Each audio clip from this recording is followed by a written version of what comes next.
Welcome, fellow brave believers. This is Kingdomcast here in Kingdom in Context. I'm Sean Griffin, and tonight we've got a special broadcast with a special guest that's going to be coming on.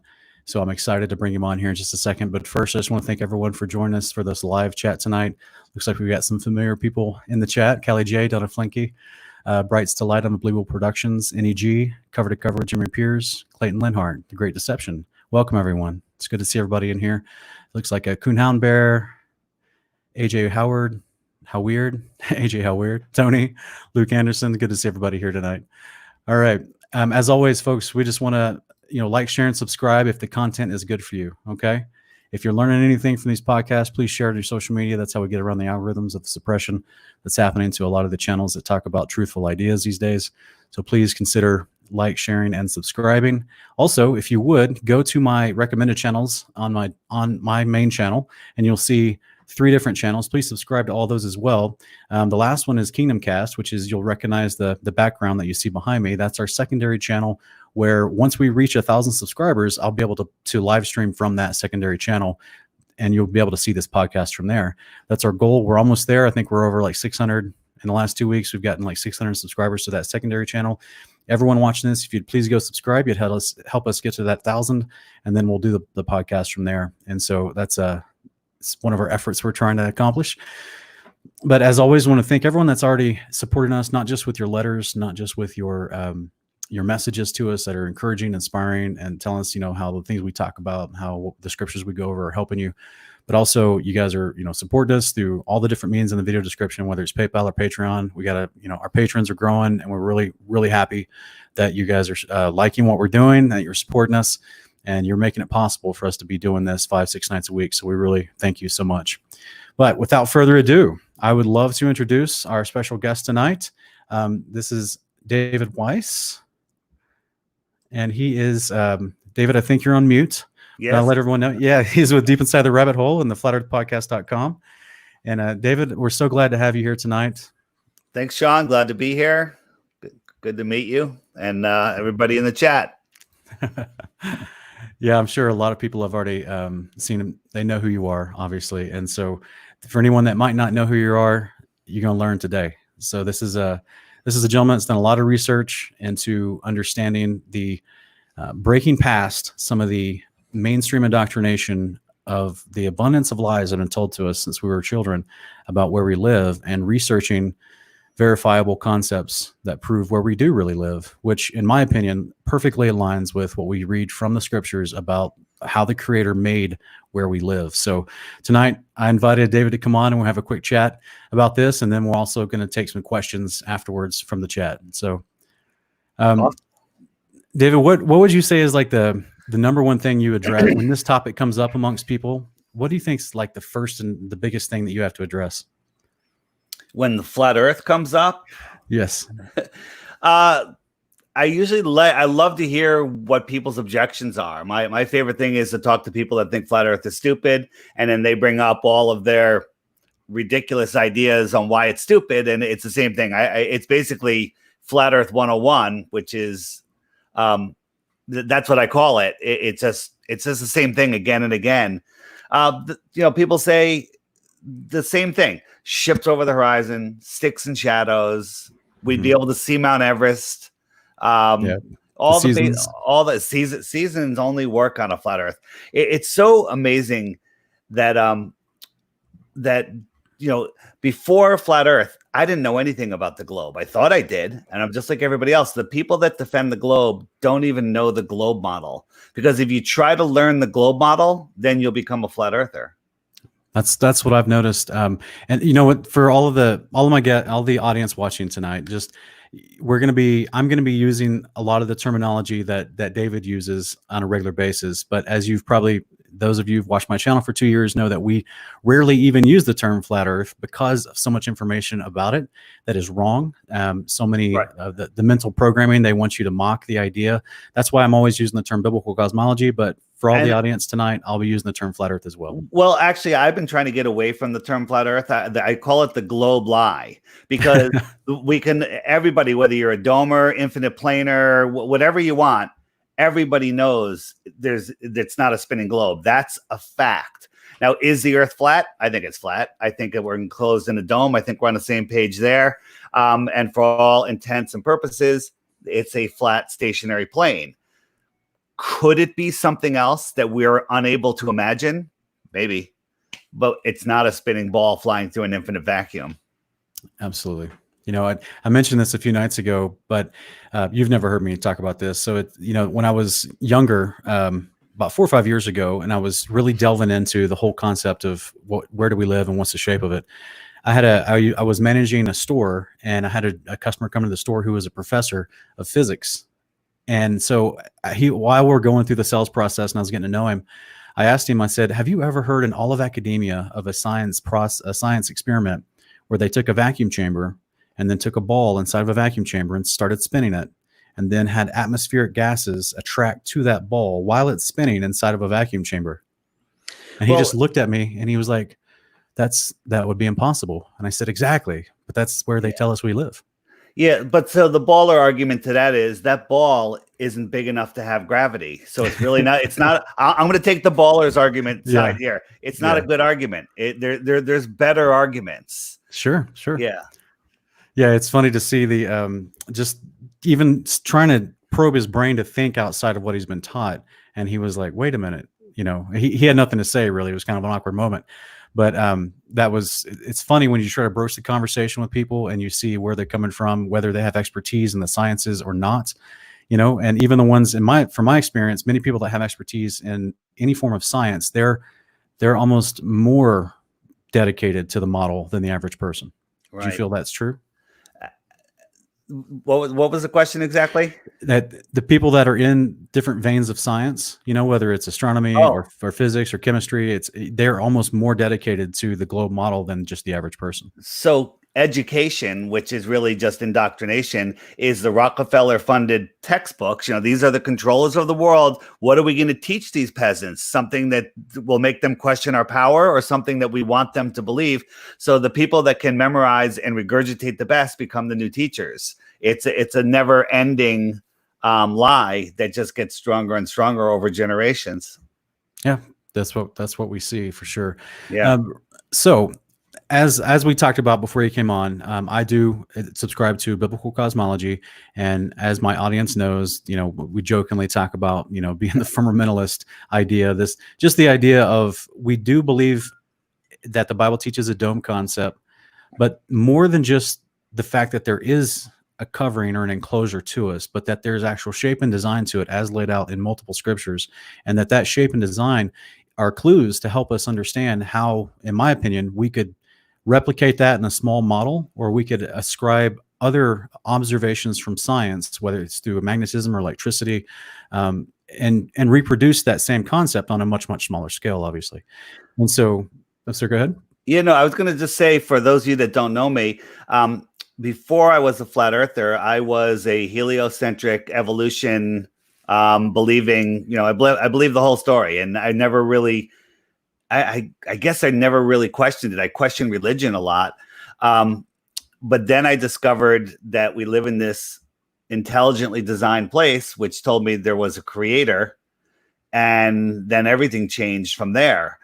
So, and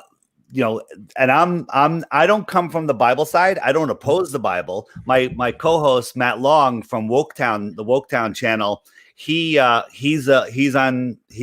comes from the Bible side. So we have a great podcast that way. I never lead with the Bible as the proof. I look at the evidence and I go, and it's in the Bible.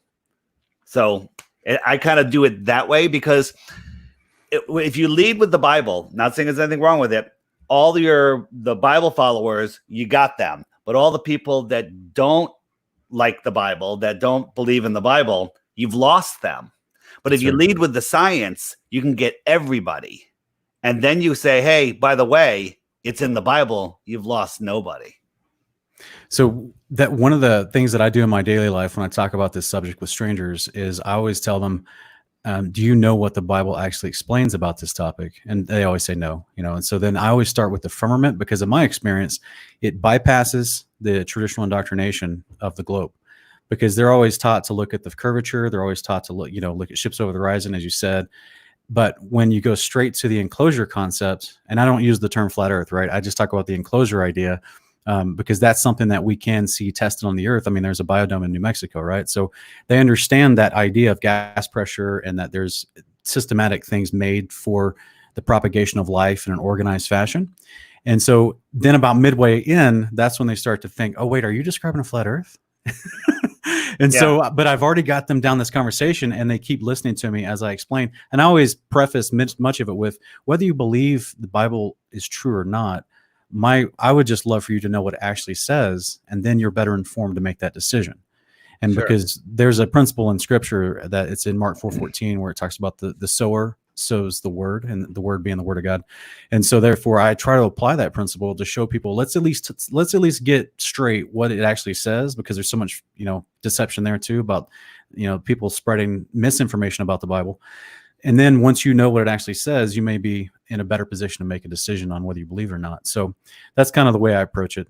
We already have someone asking traditional questions in the chat. One, for example, there's a gentleman asking, how high up is the dome?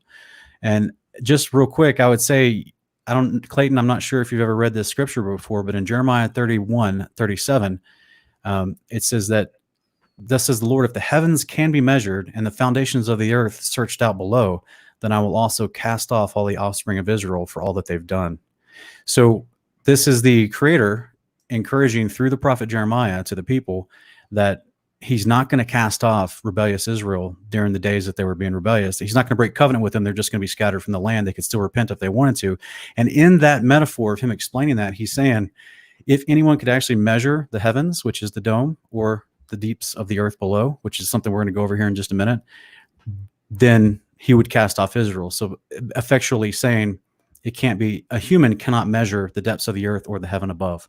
So the question itself is inapplicable, unfortunately.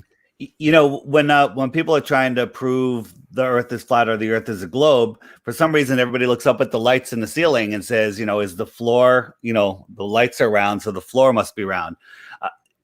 Anything in the sky, the only thing that we could accurately say is those are lights. That's it. There's nothing else you can say. We don't know how big they are. We don't know how far they are. We don't know what the source is. We don't know anything. There's a lot of experiments and testing we can do and theories we can come up with, but we can't determine any of it. And does the dome terminate to the land in Antarctica? We don't know. We're not allowed to go there. So anything outside of Antarctica or way above our heads is speculation. And for example, the picture behind David on his screen, on his green screen, is the ice that would be on the exterior rim of the dome would be Antarctica on a ball model.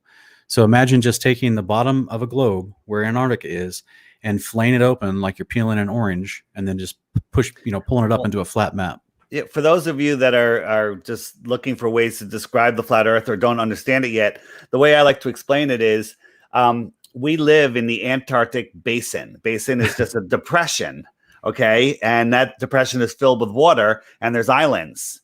Those are all the continents. In the center of that circular pond is the magnetic North Pole.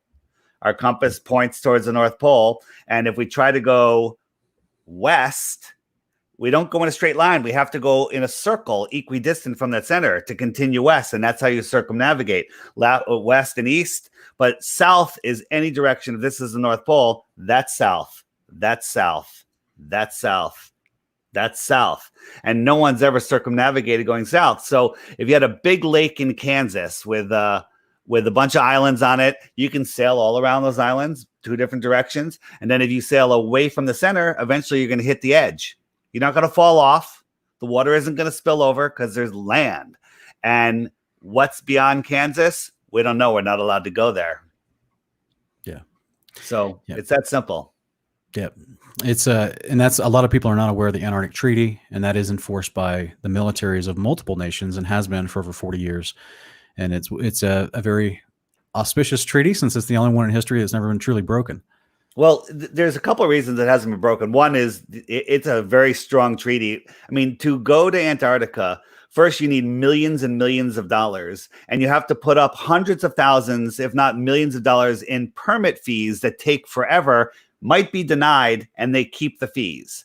But even if they said, you know what, go ahead, free to go. We're not going to bother you. What are you going to do? I mean, there's no gas stations there. There's no fuel. There's no wood. There's nothing. And it gets awfully dark and awfully cold. The chances that you are going to make it back, unless you hit another paradise or something, are slim in itself. So, the physical complications and the legal complications of going there make it nearly impossible to do. And just for clarification in the audience, he's not talking about the generic cruise line that just skirts you by the coastlines.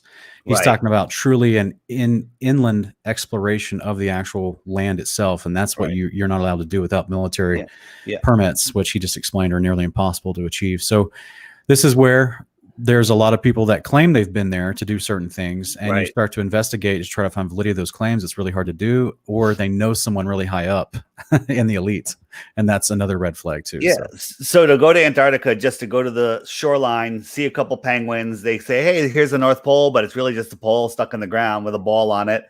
The South Pole. That's just the very edge of Antarctica. And it's very expensive, $10,000-$15,000 for a couple days. And there's like 15 companies, but they're all owned by the same company. So it's super controlled, and no one's allowed to go off on their own. It's just like, going to an army base and going to the gift shop and not going in the army base. That's right. Yeah. We've even got a couple people. There's David put in the chat, you're retired military, right? No, I'm sorry, David. I'm speaking to the gentleman I put on screen here. Right. He's one of our moderators and a friend of ours of the channel. His name is David Shearer. And he's putting in the chat that pilot training and skydiving made him see the earth is flat. And he is either active or retired military. Right. So yeah, there's once you actually start looking for it, it's pretty noticeable, especially from high altitudes, especially. So one thing, though, I wanted to discuss with you tonight, David, real quick, before we jump into basic questions, is just the entire narrative of the Bible itself. And I'm not sure if anyone's ever shared this with you, and if they have, you're welcome to stop me. But the entire narrative of the entire book, from start to finish, it starts off describing the multiple layers of firmaments of the Bible, of the dome, and then that's the setting that the entire scriptures are set in, both at the beginning of Genesis and also Jubilees. And then the rest of the story takes place and then culminates with the creator himself descending through the layers of the dome down to live where we are. And that's what's called the day of the Lord, the coming of the Lord, where the peace reigns on the earth forever after that. And so supposedly, according to the narrative of the Bible, we're in that process leading up to the creator and his son and all the angels coming down with this massive house that's called the New Jerusalem in the New Testament. It was called Zion in the Old Testament. And even way back in Genesis, it was the Garden of Eden. And that was, according to scripture, was already on the ground, but then it was withdrawn, and it's going to come back down when the time is right. And all the evildoers are taken away. And it's gigantic, right? 1,500 miles square, 1,500 miles tall. Right. Yeah. And that could not land on a ball, by the way. That's right. Absolutely. There would be a massive drop off on either side. Absolutely. So I'm going to pull up just a couple of quick ideas on screen, and I'm going to screen share for everybody. And if there's any people that don't believe that we live on, still believe we live on a ball in chat, I'd love to hear your questions at any time. Yes, and there are some in our audience, so we'll definitely see those. Real quick, here in Jubilees 2, I don't know if anyone's ever explained to you or mentioned the idea that the scriptures describe multiple layers of the firmament. Have you ever heard that before? Mm-hmm. Okay. And so the traditional depiction of that usually comes from Judaism carried over into Christianity is an idea of three heavens, quote unquote. And that has been transitioned into a ball model through modern preaching, to where they say the first heaven is just the sky above us where the birds fly. The second heaven is the space and the stars and the galaxies. And then the third heaven is this mystical unseen realm where the creator actually is and all the angels are, and we can't get to it and see it. It's too far away. Some other dimension, basically. In your opinion, is that all underneath the firmament? No, I'm giving you the modern interpretation where they try to squeeze the helio model into the descriptions of the Bible, and it doesn't make sense. So from the biblical descriptions, we're actually going to go over what your question is about the sun, moon, and stars and where they're placed in the structure of the firmament. And so here in Jubilees chapter 2, verse 2 and 3, it actually mentions on day one, and this we get this in Genesis, but the Book of Jubilees expounds with great detail that, the famous Genesis 1:1, in the beginning God created the heavens and the earth, and that is a plural, both in in the Greek and the Hebrew. It's the shamayim. And here in Jubilees 2:2, it expounds on it. It says, "For on the first day he created the heavens," that's plural, "which are above, and the earth and the waters, and all the spirits which serve before him." And I don't know if you can see the screen share that I'm doing tonight, but everyone in the chat can see that I've got multiple things highlighted in this passage. I won't read the whole passage for the sake of time, but multiple things are highlighted where he's creating all these different angels and all the different spirits of the creatures that are in heaven, and then eventually will be spread out to the earth to do their jobs. And he's explaining with these different groups of angels he's creating on day one, the different jobs they'll be responsible for as a part of caretaking over the entire creation model. So this is a book that was always a part of the traditional Jewish canon, but was not put into canonization efforts in the 2nd and 3rd century. It was found amongst the Dead Sea Scrolls. They did use it, during the life of the prophets leading up to the days just after the days of Yeshua, which would be the 1st century. But then as they started developing canons amongst Christian churches, and then with later leading to the Masoretic amongst the Hebrews, they did not include this book. So this book was always been around, but they didn't like some of the things that it taught because it goes against some of the traditions of Judaism, so they exclude it from the canon. But this book, it goes into, they call it the Lesser Genesis. They do validate it as a scripture to be considered. They just call it the Lesser Genesis.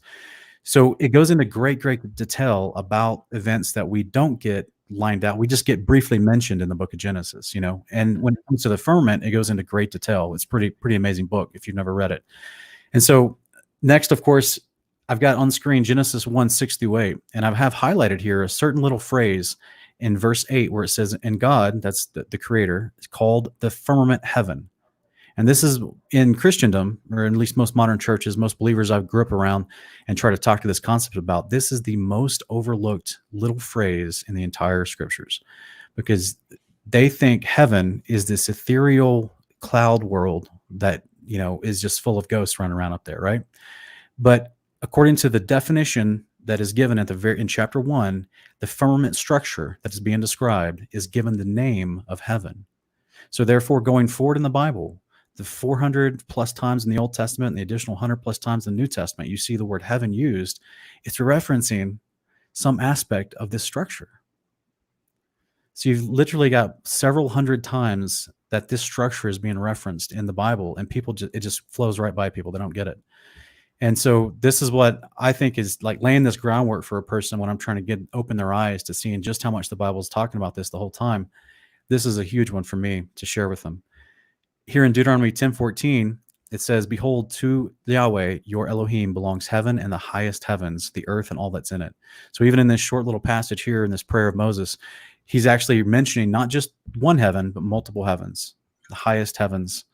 And this is the ones that were created on day one in Genesis 1:1 and Jubilees 2:2, that are the layers above the layer that was created over us on day 2. Does that sound clear at all? Yeah, a little bit. Okay. You said the heavens in the clouds above. Do you think the heavens are that low? No. I was saying that most people's bad interpretation of what the word heaven is in modern church and modern Christianity, they think it's just like a wispy ghost land above us, right? That this idea of heaven. They don't realize that Scripture is literally defining a structure. That's the name that was given to a structure that's been detailed and with great description throughout the verses. And so they're going forward after Genesis. It just uses the word heaven, not realizing that's the second name basically for the firmament. Okay. Imagine building a house and you're building it with cedar wood, and you have multiple stories of the house, a basement, ground level, and 2 floors above that. And then once you get done with the house, you stand back from the front yard after it's completed, and you wouldn't call it, "Oh, that's my cedar wood." No, you call it your home. Got it. You see what I mean? That's the analogy there. So the firmament is the literal definition of the structure. The word heaven is the descriptive name once it was completed. And here we have in the Testament of Levi, this is a book that's also, found with the Dead Sea Scrolls. Some of the actual patriarchs of the sons of Jacob had their own deathbed letter they wrote to their children to encourage them in right behavior. And in the Testament of Levi, chapter 3, verse 5-9, he's actually going through a vision that he had, where an angel came to him. He had a vision of the multiple layers of the heaven above. And so he says here in verse 5, and then there fell upon me a sleep, and I beheld a high mountain, and I was upon it. And behold, the heavens were opened, and an angel of God said to me, Levi, enter. And I entered from the first heaven, and I saw there a great sea hanging. And many of my audience has heard me explain this and talk about this, and because we've done several shows on the firmament. And this is a beautiful moment here, because this is validation of what we see in Genesis 1, as well as Genesis 7, as well as Jubilees chapter 5. Whereas in the beginning, in verse 6 of Genesis 1, it says that he created this firmament to divide the waters that were already there from each other. And then the waters underneath this firmament receded so the dry land could appear. So this is the encapsulation, basically. But what that means is the waters that were above that firmament, they're still there. And so this is what in Genesis 7:11, the floodgates of that structure opened up and water poured down in from the top, as well as the springs of the deep burst forth to cause the worldwide flood idea. So we see past the flood, in the days after the flood, the waters above the firmament in Psalm 148:4 are still being spoken of, that there's still water up there, which is why I loved your video that you did about the stars, where you put the light in the container of water to show how it was moving, just like we see the stars through a telescope, because we are looking at those stars through a medium of water. It's why NASA uses all nautical terms for space travel. Absolutely. Yeah. Right. And here's something else I've been fooling with is when you see like a hurricane or heavy rains, where is all that water coming from? You've flown through a cloud on an airplane, right? It doesn't seem like that much water. It seems like, it's just like fog. That's right. Where is that water coming from? These are all low pressure. Maybe that low pressure is letting the water from above in, and then it's spinning around and spreading out. So you see those rivers coming from the sky when there's super low pressure inside the middle of a storm. Yes, absolutely. Yeah. That's what the book of Enoch talks about, and several other passages, how, it's the Father lets in not just the winds that create different types of sea atmosphere, but also the waters for rains and things. Now, yes, we do acknowledge that there is an idea called condensation, where water does evaporate. Right. But as far as actual major storm systems and weather concepts, the scriptures have a lot to say about that. Right. And so at the rest of this verse, though, in this passage, he's actually talking about seeing multiple levels. He goes on to say, and further, I saw a second heaven, far brighter and more brilliant, and there was a boundless light also inside of it. And I said to the angel, why is this so? And the angel said to me, marvel not at this, for you shall see another heaven more brilliant and incomparable. And this is where the rest of the vision takes place. And he goes on to see other stuff, where he sees angels doing different types of things up in heaven and their different duties.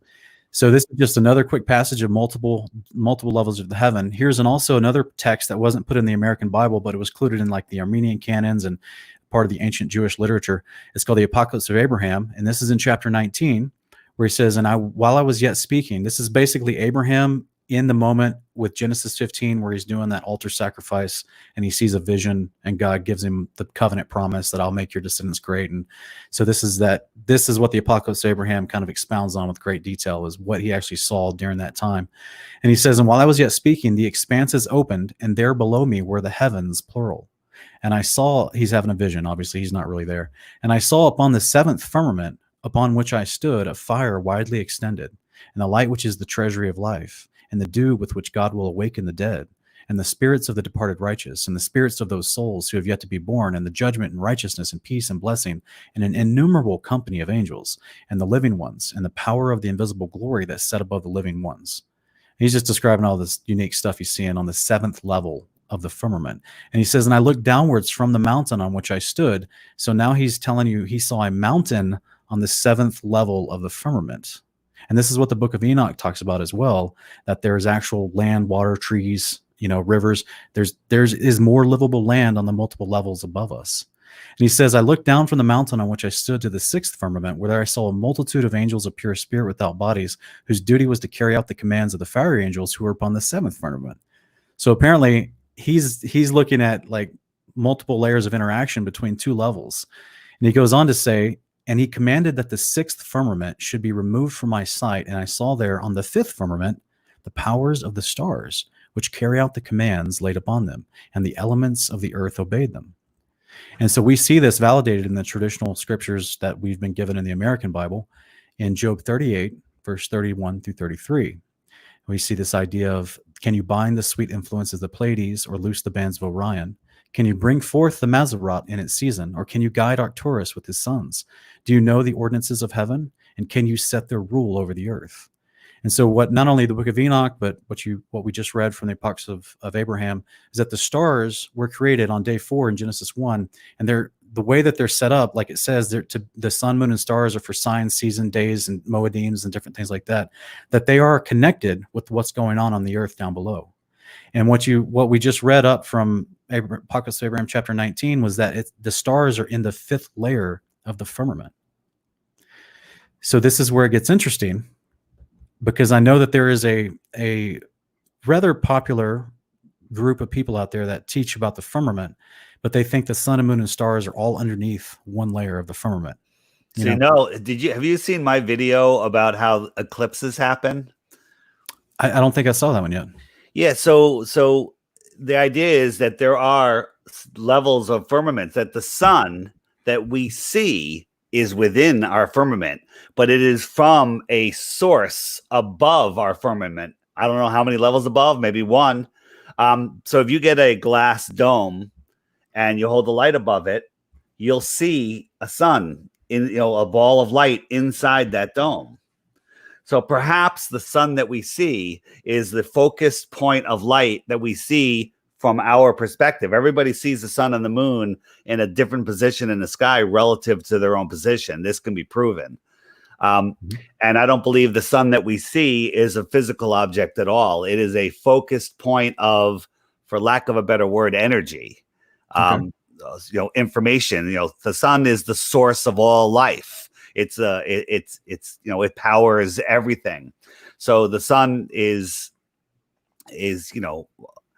you can, some people think it's a god, but it is a focused point of light. Is it the creator himself? I don't know the answers to this, but we've done experiments where we can show that can happen in our reality.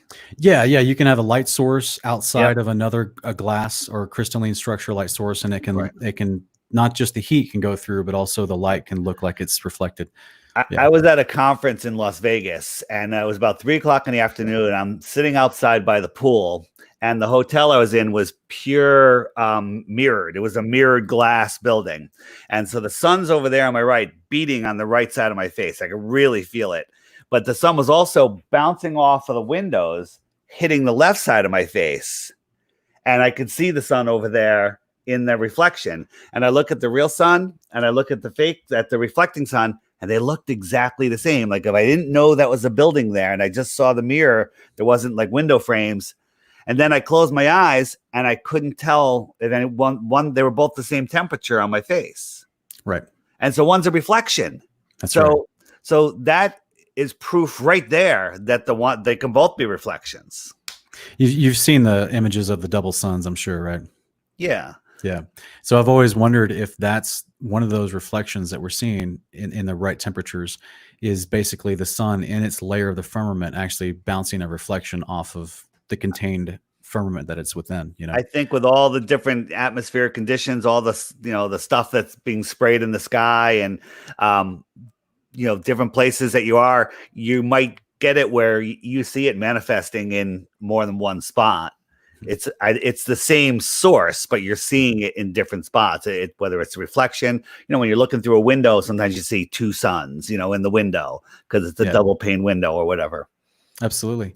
Now, as someone that's studies the scriptures all the time, from a scriptural standpoint, the sun is an actual object that was made the same size as the moon, according to First Enoch and other places. It is set in according to Second Corinthians 12, Revelation 12, Enoch 84, and other places. The sun itself, from my understanding, is set in the 3rd layer of the firmament, and the moon is in the 2nd layer, basically inside that water. And so this is why we see an eclipse the way we would. And from my understanding, is that's how you can have the sun or the moon pass in front of the sun.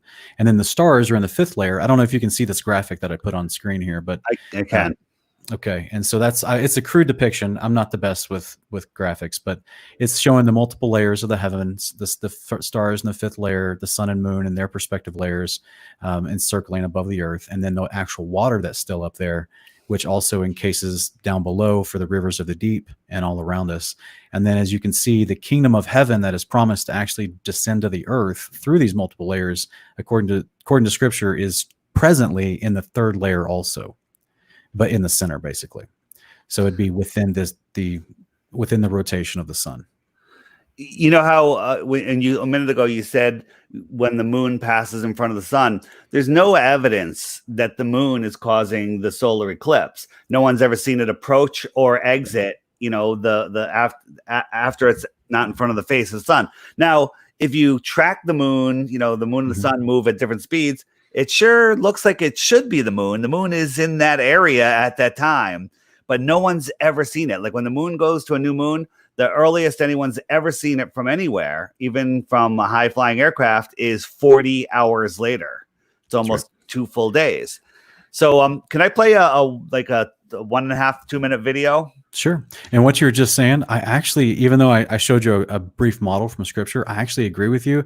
But that's something that it's a whole presentation I've been building for like a year and a half that I haven't shown my audience yet. So, but I actually 100% agree with what you're saying. And there's a lot of interesting things that go along with what you're saying. Yeah. Right. So let me, if you can screen share. Yeah, I'm going to screen share if I can. You screen share and then I'll bring it to present it for us. All right. So. There we go. There we go. Are you ready? Now, my sound. We don't need the sound. It's just music. So, are we sharing? We are screen sharing. Yeah. Okay. So this is me filming an actual eclipse, and I'll. You know what? I'm going to speed it up just a little bit. So, for the sake of time. Okay. And we're told that the moon causes the eclipse. So let's let it go a little bit. We just talked about that 40 hours. Where is it? No one's ever seen it. So I did a little experiment to show what we might be seeing during an eclipse. So this is me recreating an eclipse. And so that paper towel right there is representative of the sky, and there's a source light behind it. So there it goes. I see what you're saying. Yeah. And then you never see it approaching or exiting. Right. And then I'm going to show you in a second what I'm doing. So perhaps on the other side of that paper towel is where the source is, where the heavens are. Yeah. Inside the layers where the sun would be, it'd be exactly like you're portraying in your model here. Yeah. Right. And so that's what we see. That's the projected sun. Right. So that's it. 100%. Yeah, absolutely. And so this is where I'm going to pull up something as well.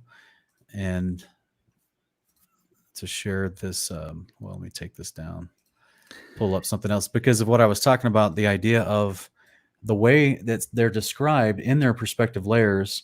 As we already, I think you believe that there's electricity running through the ether and the firmament. Electricity and magnetism are the only two forces in this world. Right.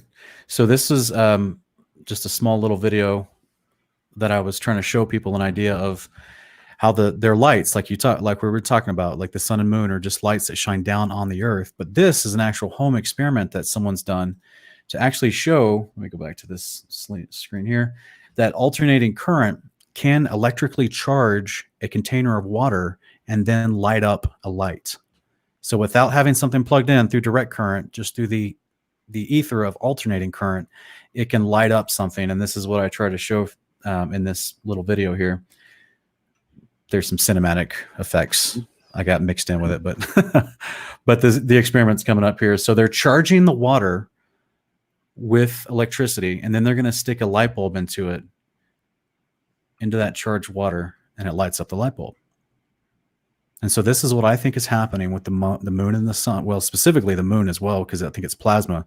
That's why it goes through its different cycles of waxing and waning, and it starts to shine its light. And as the book of First Enoch says, it's getting that transferred power from the sun, and because that's the water that it's sitting in is being charged, and this is why Psalm 150 verse 1 would call the firmament of power. So that's just a small little example of that. And the phases of the moon are related to the position of the sun, and if you think of it as the distances that they tell us and the way they move that they tell us in the heliocentric model, it could make sense if you're a heliocentrist. But if you look at it the way I did it, where they're actually reversed because they're on the other side, and so the moon, because it's a reflection, like if this is my reflection right here, if this is a mirror, and I have one here, the moon's here, and the sun's here. On this side, the moon's going to be closer, and the sun's going to be farther, right? Because it's the reverse. And so if you look at it in the reverse, the actual position of the sun on all the phases makes sense. Because when you're looking up in the sky, the sun's off, almost setting, and you can see the moon, and its angle of light doesn't make sense with the sun way, way down there. But if you flip it and think that it's just projecting those images here, it lines up perfectly. So I'm still not saying that the sun is lighting up the moon. I'm saying that the sun has a line of energy through the water, the electricity, whatever it is, sure, that's fluorescing the moon. And yes, the angles, in my opinion, match perfectly when you reverse it. And then it's projecting them. It's really hard. I got to make a model. So if this is the moon and this is the sun, when you project it, it reverses. This is the moon and this is the sun. And so if this is the sun, this part is lit right here. My knuckles are lit. But when we reverse it, this part would be lit. But that you don't see that. You see this part lit. And that's just because that image is being projected down here. And we've seen that. It's being projected down here. 100%. We've seen that in different types of glass examples, right? Of double panes of glass that will transpose the image to the other side. So I think the audience is following as well. And it seems like we're getting some good comments. People seem to be following for sure. It's hard for me to follow, even when I'm saying it. So here's one last thing I wanted to run by you and to show that this is the scriptures talk about the firmament being of a crystalline structure, specifically sapphire. And if you look up the properties of sapphire, it's one of the best for audio acoustics and as well as light reflectivity. And so even the different types of firmaments that are mentioned in the scriptures, many of them are described as if it's a sapphire crystalline structure. And so this is a short little idea of how electricity and water, which is called electrolysis, can actually grow crystals and metal. And this is something that we can experiment with. So imagine, like we see in Genesis 1:1, when all these multiple layers of the firmament are being created and the earth is unformed, and there's just a lump of dirt that's unformed sitting in a bunch of water inside of an encasement of firmament filled with electricity. The creator can just start making metals and earth and mountains and whatever he wants, all the crystals of the earth, because you can literally reproduce that in experimentation in a lab. Perfect. It makes perfect sense. The Grand Canyon was probably made in a few minutes, maybe an hour, maybe less. Yeah. There's a Christian apologist. You've probably heard of him before. His name's Kent Hovind, and unfortunately, he's not awoken to the biblical cosmology, but he talks about the Grand Canyon when he debates atheists about evolution and stuff. And that's one of his proofs that he uses, is because one end of the Grand Canyon is actually the elevation is much higher. And that's where geologists say the Grand Canyon began its erosion, but it would be impossible because it's actually lower, I should say. It's actually lower than the other end. So therefore the river's running the wrong way, basically. So it's more proof to mass catastrophic destruction in a few minutes and even in a day or so, just like we see with Mount St. Helens and what it did. So, all right, guys, if there's anything else you'd like to highlight or talk about, David, otherwise we could take some questions. Yeah, I'm up for questions. And, you asked earlier, when I jump into the topic with people, where do I start? And if the person doesn't have a specific question, I like to start with the size of the sun and stars. Excuse me. So in the good.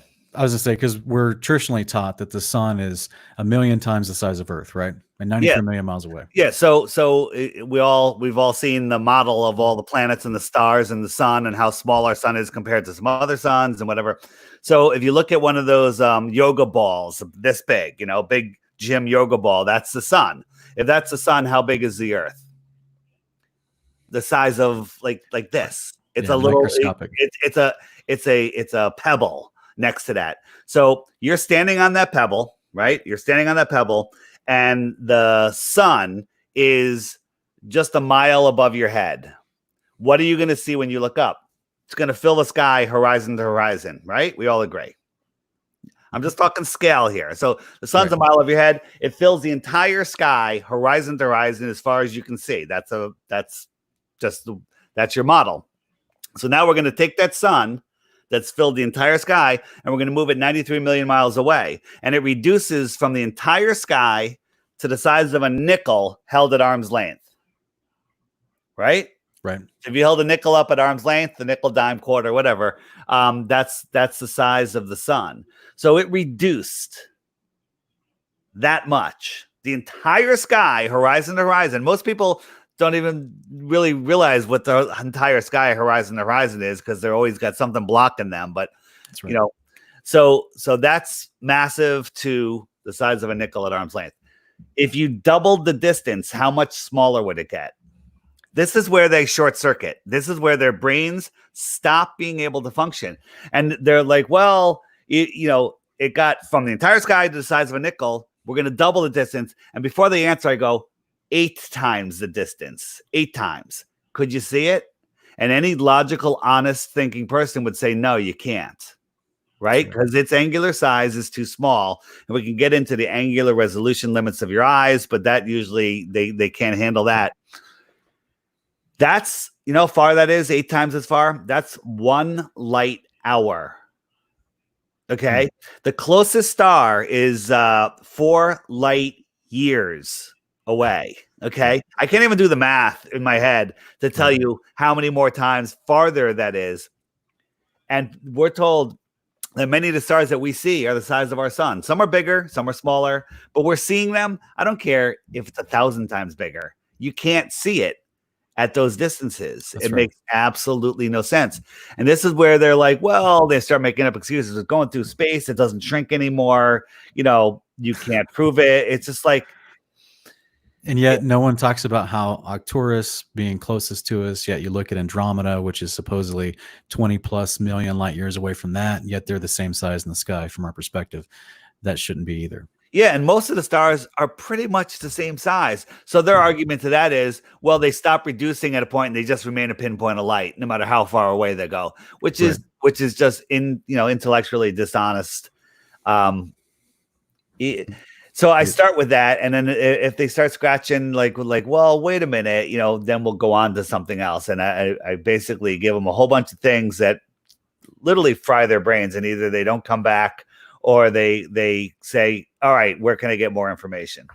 Yeah, I've asked some people, if you're flying an airplane, if you've ever sat in a window seat and you looked out while you were landing, when you're making your approach to the airport and you're still, 10, 15,000 feet in the air, which is equivalent of, a couple miles up in the air. And you look down and you see the city that you're going to. Can you make out the football stadiums? Can you see the lines on the football field? And they'll be like, well, no, it's too far away. I'm like, exactly. And you're only a couple miles in the air. Now, think about something that's supposedly 250 miles in the air, like the International Space Station, and you think that you can see it flying overhead? Yeah. It's the size of a football field.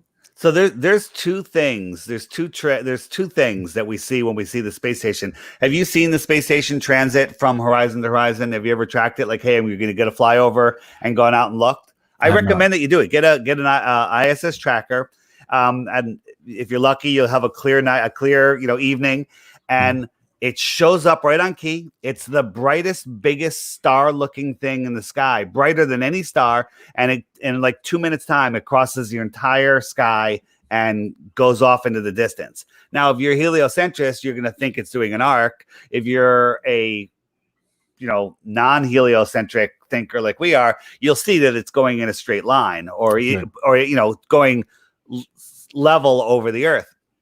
But you have to ask yourself, what is that bright? Now, is it a tin can reflecting the sun? That makes absolutely no sense. I look across Long Island Sound, which is only 5 to 7 miles across.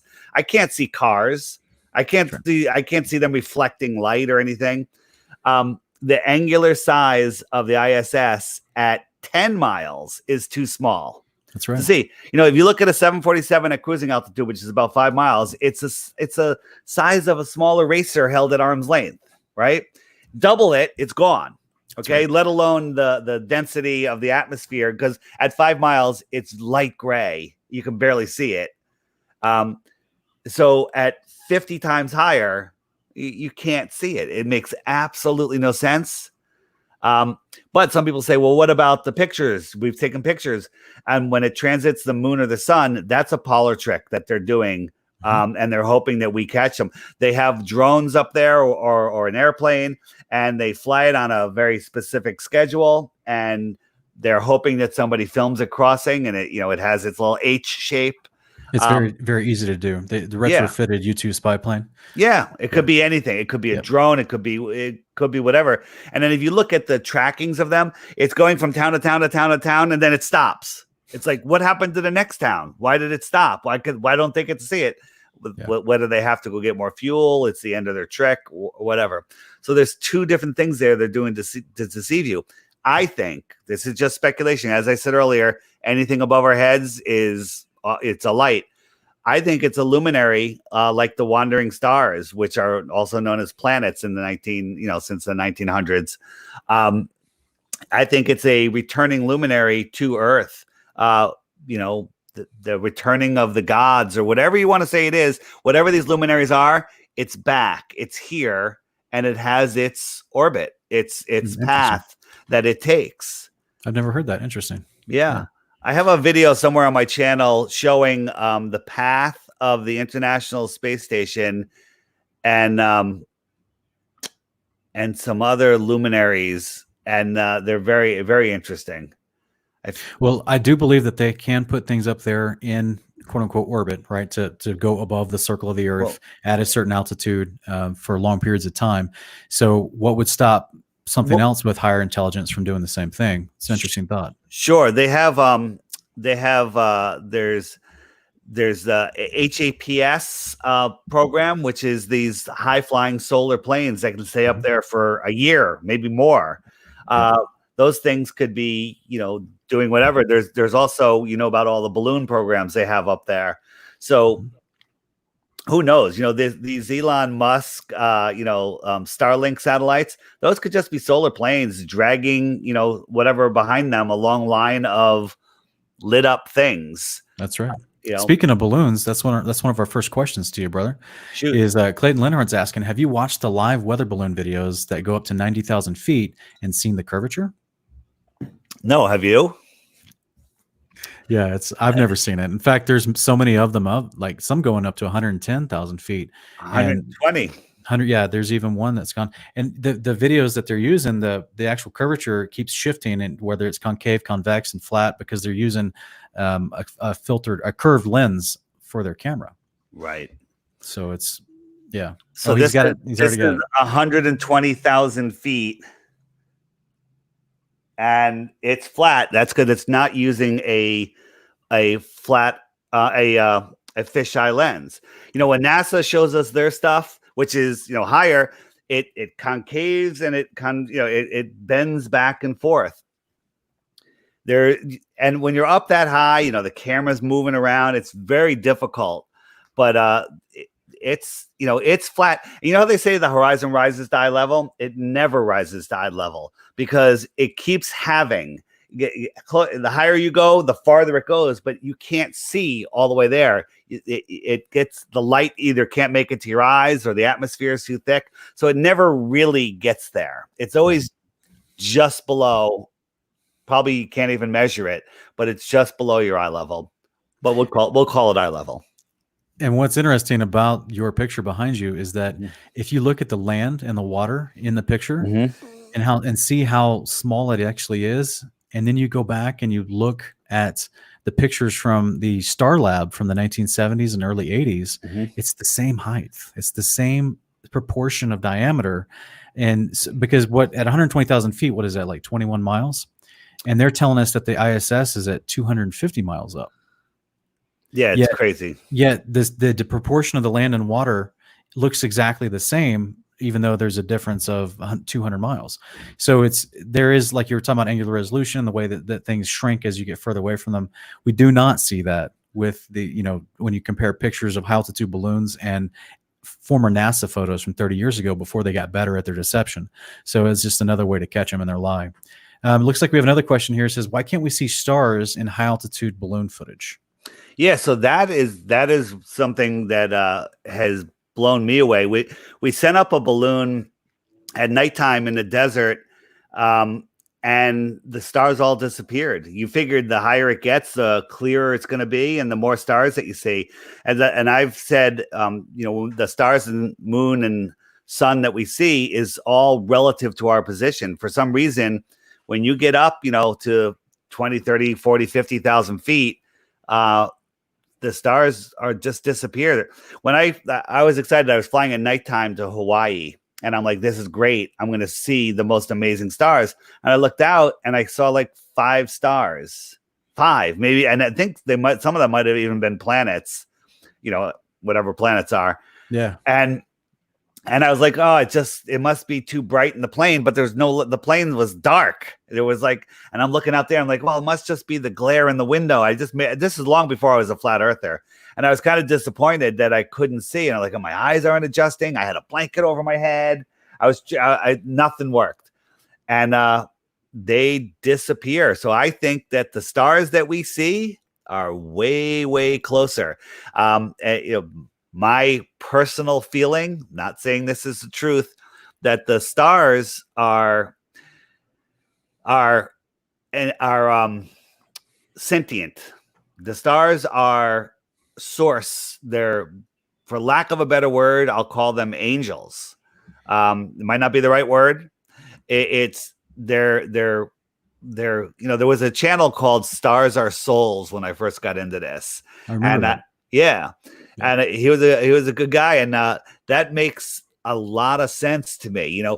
I used to laugh at astrology. It's crazy. How can a rock, a position of a couple rocks when you were born that are millions and millions and millions of miles away, have any effect on you, right? But in reality, astrology works amazing on a flat Earth, right? Because these energetic light sources, whatever they are right here interacting with you within the Earth system.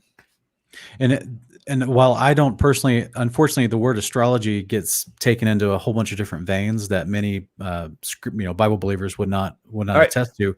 But at the same time, you remember where I was talking those verses earlier, where we're reading from how the stars are connected to things upon the earth and the order. So maybe astrology isn't the right word. Just the study of what the effect of these lights are on us. They do affect us, Yeah, and the angels that you were referring to earlier, that's what the book of First Enoch talks about, is that there are angels in charge of the orders and rotations of the stars and how they're supposed to be in place. And in fact, there were some that transgressed their order before the flood, and those stars were imprisoned and taken to a place of holding and taken out of the system, basically, because they did not keep their order, and therefore men err and come to deception because those stars are not in the place they need to be, and therefore whatever organization upon the stars that was supposed to be originally is not there now, and it helps men becomes easier to be deceived. And so that's talked about in the book of First Enoch as well. Yeah. Right. Here's another picture I like is this is people say, how do you explain this? I mean, how do you not explain it? This is a picture that's taken in a swimming pool with a green screen. It's just unbelievable what people will think proves anything. Yeah, it's easy to, well, so we see so much CGI these days. Some people, Yeah. they just don't know when they're looking at it and when they're not. So here we have one more question. It looks like, well, we have several questions. I don't know how many you want to take tonight, David, but Good. I'm good for a little bit. okay. We've got another question here. And I sorry, it looks like I just lost it. It was in the, okay.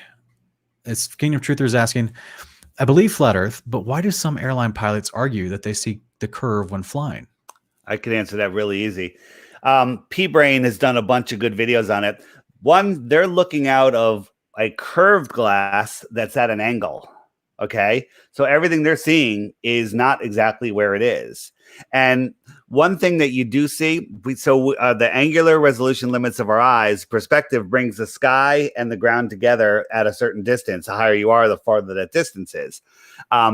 So you can see a certain distance, and that's the end. That's it. That's where everything just, the vanishing point is. So if that distance is 100 miles, 5 miles, or 500 miles, doesn't matter. At 12 o'clock, you can see X number of miles. At 1 o'clock, you can see the same, 2, 3, 4, 5, and you put marks all the way around you. You're drawing a circle. Okay. If you're out in the middle of the ocean, wherever in the salt flats, you can see a certain distance. That line you're seeing is a circle. Okay. Because you see the same distance in all directions from you, the center point. Your brain, as a heliocentrist, is going to say, oh, that's a globe. Right. But you have to clear that preconceived notion out and realize you're just seeing a curved flat line.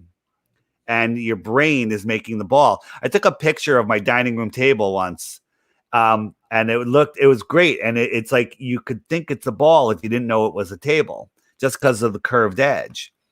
Absolutely. And also the window curves the line. You just need the tiniest bit of curve, and you can imagine a big giant globe. That's right. We have one more question here. This is from Julie Steinbrecht's asking, how did David come to believe in flat Earth? Well, as Crow 777 says, belief is the enemy of knowing. I believed in the heliocentric model. I did a podcast called Deep Inside the Rabbit Hole for 3 years, where we looked into all of the conspiracies that were going on. And in the third year, people started sending me flat Earth stuff. Hey, check this out. Check this flat Earth video out. I wouldn't watch a 1-minute video. I wouldn't. I banned people from our social media for a couple months. I don't know. Maybe it was even 6 months that I wouldn't even waste my time looking into it. But then I was speaking with my friend Sophia Smallstorm, and there was some shooting event happened, and I was just shaking my head. I said, there's so much deception in this world. It's just mind blowing. And she goes, oh, David, it's worse than that. I'm like, what do you mean? She goes, I think the earth might be flat. And I absolutely freaked out. And she sent me Mark Sargent's Clues, which were just coming out at the time, and some other video. And I said, all right, that's it. I'm going to prove the globe and prove flat earth is stupid. 19-20 hours a day for 2 weeks. I came out the other side ready to just shoot myself. I was like, this is unbelievable. And so then I started, I just like, something's wrong here.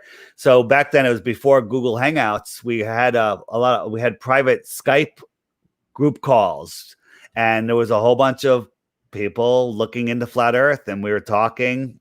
And I learned more and more. And then I realized that the Earth was not a spinning ball. And what's funny is maybe a week or two, or I even forget how long it was. I hope it was only a week or two.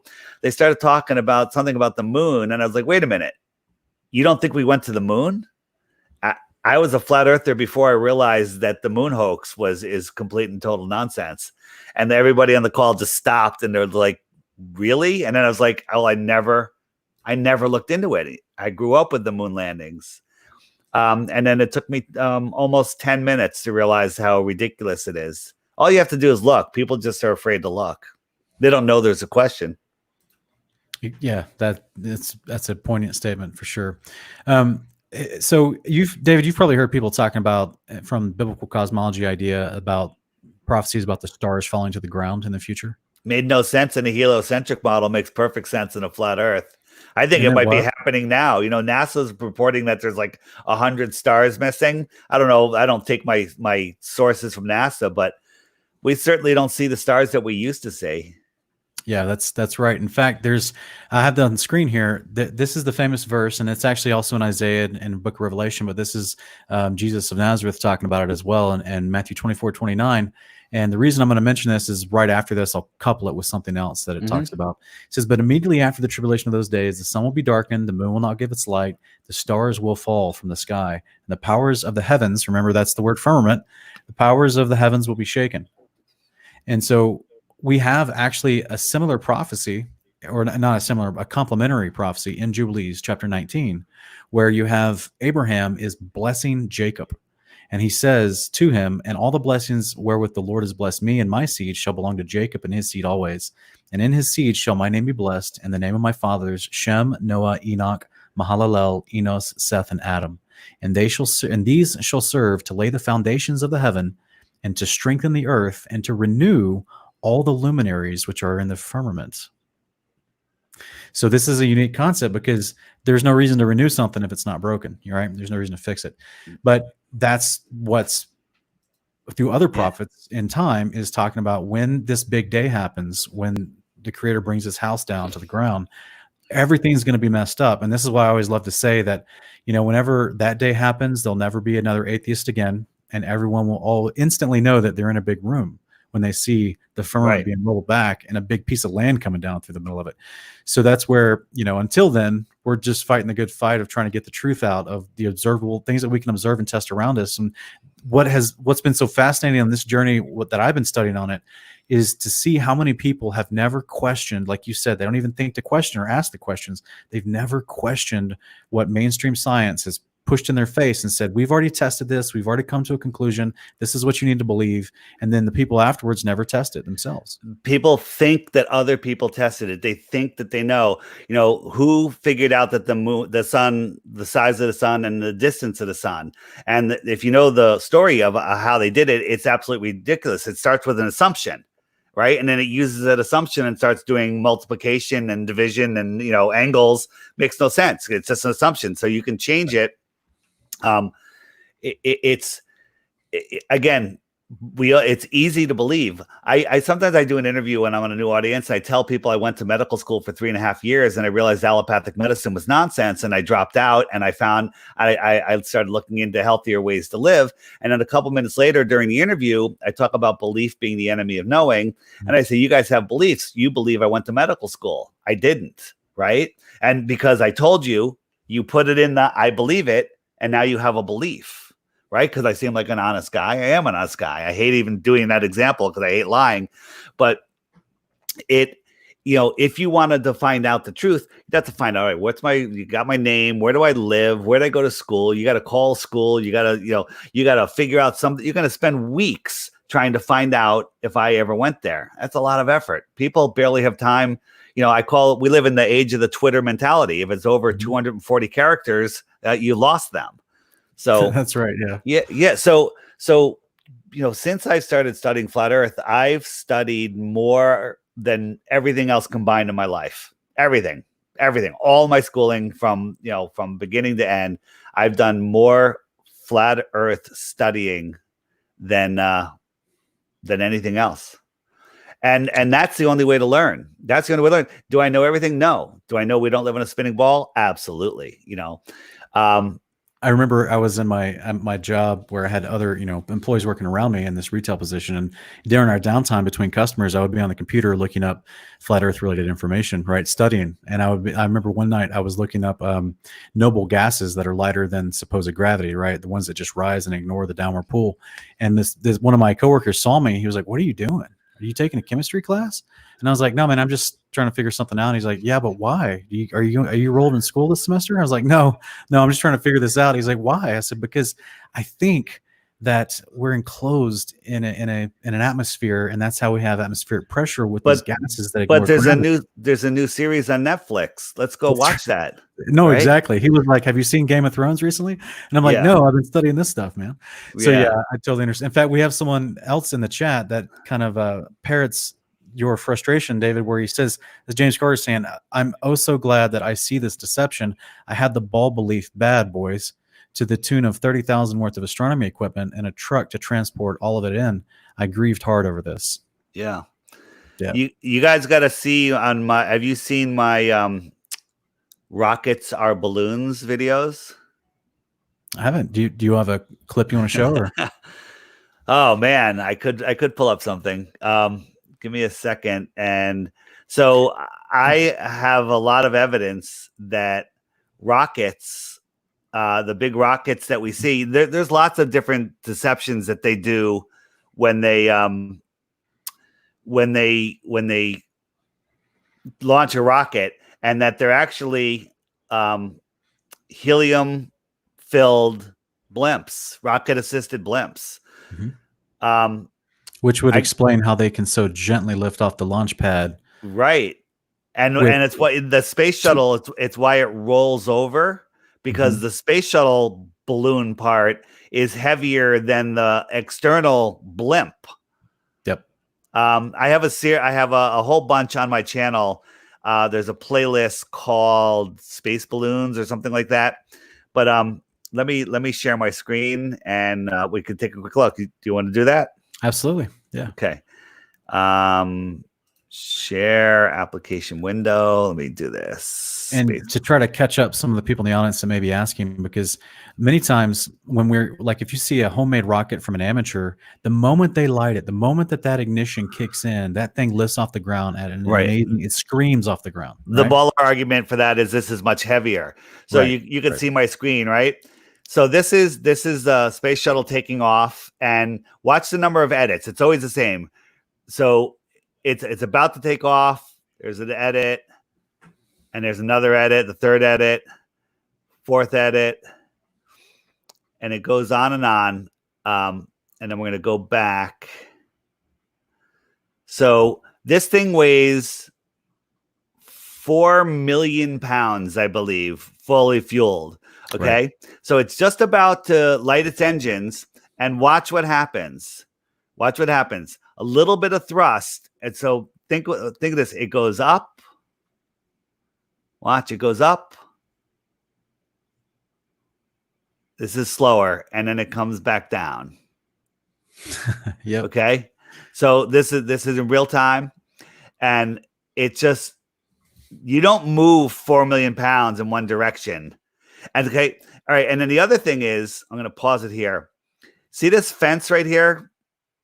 You see this fence that's surrounding it? I do. The one that should be melted. Yeah. Well, forget the heat.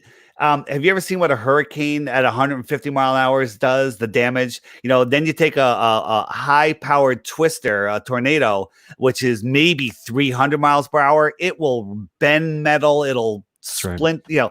This thing has got 4 million pounds plus of heated thrust coming out, and that fence doesn't even shake. Yeah. I grew up in Oklahoma. I dealt with tornadoes for many years. So I've seen what you're talking about. So here's the bounce, but so this is how it goes up. And so there's a lot more to this. And then something, when I was making this video, I noticed, you guys can't hear the sound, but right here, it's going to have the separation. This thing is 30 miles downrange, right? You see how it went off? And you could hear the separation at the exact second that it happens. Boom, you hear it right there. You hear it as you see it. That sound should have been 90 seconds minimum before you heard it, because of the time delay, because of the distance. So right there, if that's not CGI, that's a blimp with another balloon on it. It's going to go out of sight, and they're going to just drop it into the ocean. Yep. And then and how interesting is this that I got pulled up? Well, I'm not going to stop your screen sharing. I'm just going to tell the audience they can easily Google National Helium Reserve, and they can see that all the helium is controlled by the federal government. Yeah, and the whole helium shortage thing, I don't believe it. Yeah. Because they don't want people. The ball Earth would be destroyed if we had airships like we used to in the 1800s. Yep. So this thing is 58,000 pounds empty. I think that was a number that just flashed on the screen. And that is supposedly falling out of the sky. Okay. 29 tons, 58,000 pounds. Okay. And the camera can just track it like no problem. And this is them tracking it from the space shuttle that's flying, orbiting above them, but which is going, by the way, like 17,000 miles an hour. This thing is going sideways 17,000 miles an hour. Okay. Right. And I'm just showing you the comparison to a blimp floating in the sky.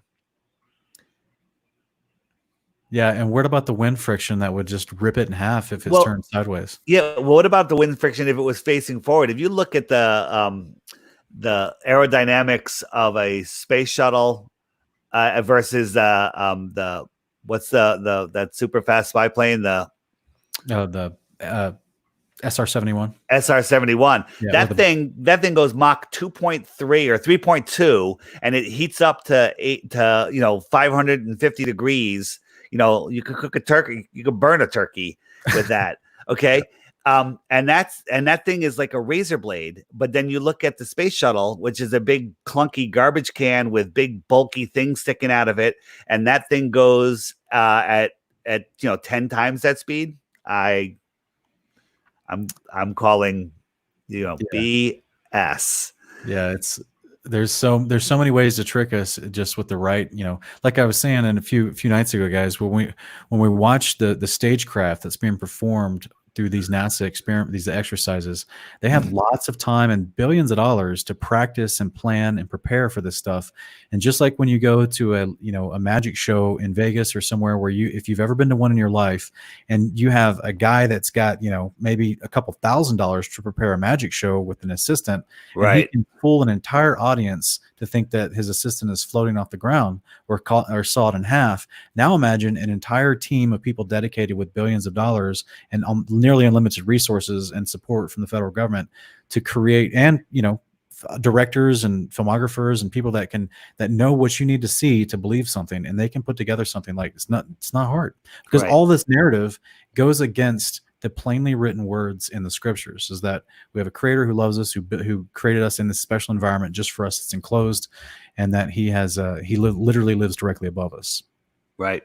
Here's the SR-71. I mean, look at the aerodynamic lines on that thing, right? It's a razor blade, and it doesn't have paint on it because the paint will burn off. Okay.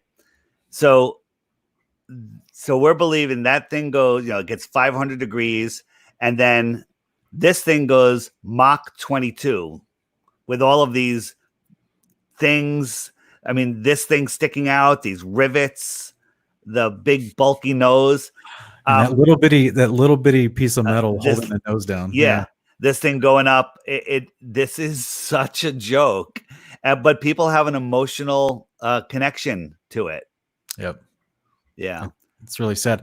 Actually, we have someone in the chat that's asking what your guest's channel is. DITRH, Deep Inside the Rabbit Hole. Guys, it's also the links are in the description below. He's got multiple places to visit him, the flatearthpodcast.com, as well as his channels on YouTube.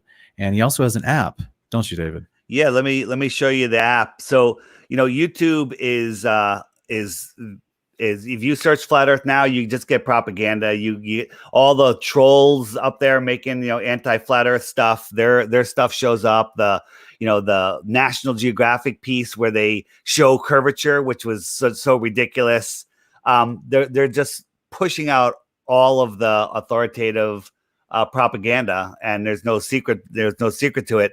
So I came up with this app. Can you guys see that? So there you go. This is a great app, guys. You guys should go check this out. So I'll put a time lapse on, and it shows you how the sun and the moon go around.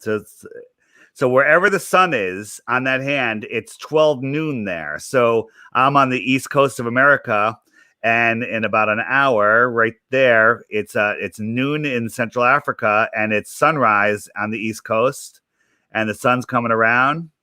And the moon is high in the sky for me today or tomorrow morning. And it goes from there. But so there's a whole bunch of things on here. All of these buttons, where are they? all of these buttons here are I can't really show you that easily. I have it has a compass on it. Let me show you that. So the compass will show you true east and west and true south. This is how a compass really works. There's different. There's, if you speak a different language, there's different language information. There's frequently asked questions. So if you click any one of those buttons, up comes a playlist of information that answers any one of those questions. So those are the top 21 questions that we've all heard a million times. And then every day, the bottom right corner, a new video shows up where you basically just click it. Nice. and boom, there's the playlist. There it comes up, and it's actually a whole playlist. So what I did is, when they if they watch that video, when it's done, these videos come up next. YouTube, it bypasses YouTube's algorithm, and it'll give you all the videos that I want you to see. Okay, yes, that are on that part. Yeah, that's the important part. And so what I tell people is, when I talk flat Earth with people, they're like, it's interesting. I got to look into it more. I'll gift them the app, right? I could send them the app. I'll buy it for them if they're not willing to just buy it. And I say, take the Flat Earth app challenge. Watch the video every day for 2 weeks, and you'll know within that 2 weeks.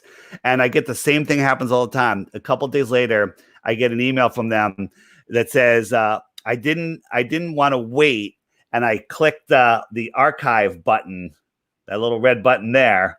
And and it shows you all of the past videos. I haven't slept in 2 days, and I hate you. The Earth isn't a spinning ball. It's what I get. We all have the same story. We didn't believe it. We tried to disprove it, and here we are. Now we're globe deniers, I'll say. And the name of the app, I don't think we ever officially mentioned it, right? I didn't. That's because I'm such a good salesman.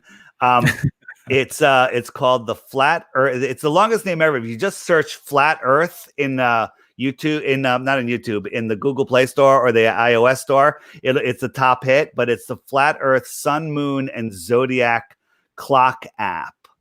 Okay. And so, are there any imitators that they need to be aware of? Yeah, in Google Play, there's one that's trying to. There's a couple ballers that made it. It's free. It's filled with ads. It doesn't do nearly anything. It's horrible.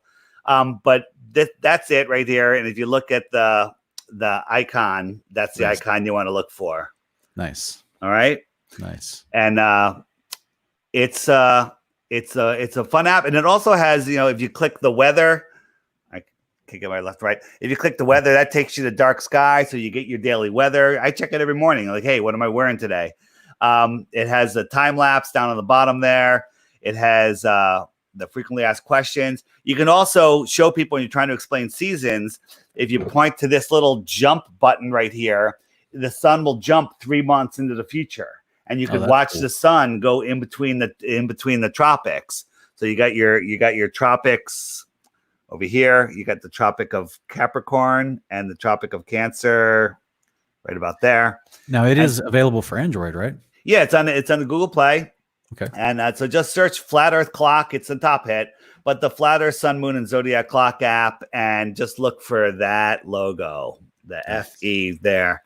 And it's $2. Listen, I'm going to give you guys a little hint. It's $2.99. It costs me 5 figures, and it doesn't start with a 1 to build this app. And we're constantly making improvements to it. So it's $3. When you join, you're going to get a little pop-up that says, hey, would you like to subscribe for $1.99 a month or $11 for the year? Okay. If you don't want to subscribe, you have 2 choices. You can just say no, and that's it. You still get everything. Next day, every 24 hours, you'll just get one little pop-up. Or you can go into settings, scroll to the very bottom, and there's a switch with a pop-up button. Turn that on, and it'll snooze the pop-up for 30 days at a time. So you don't even have to see the pop-up that goes away instantly when you click it.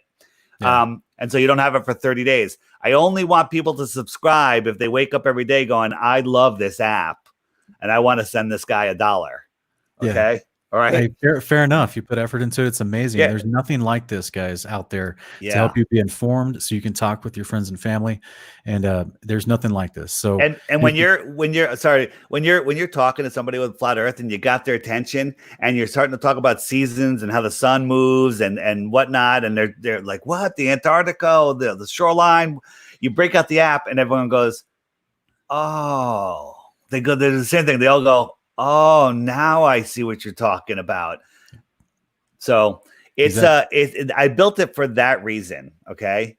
And I'm dedicating my life to spreading the word, helping people find out where they live, because, this whole situation we're in with this COVID nonsense, I don't know where you stand on that. I'm sure you're awake.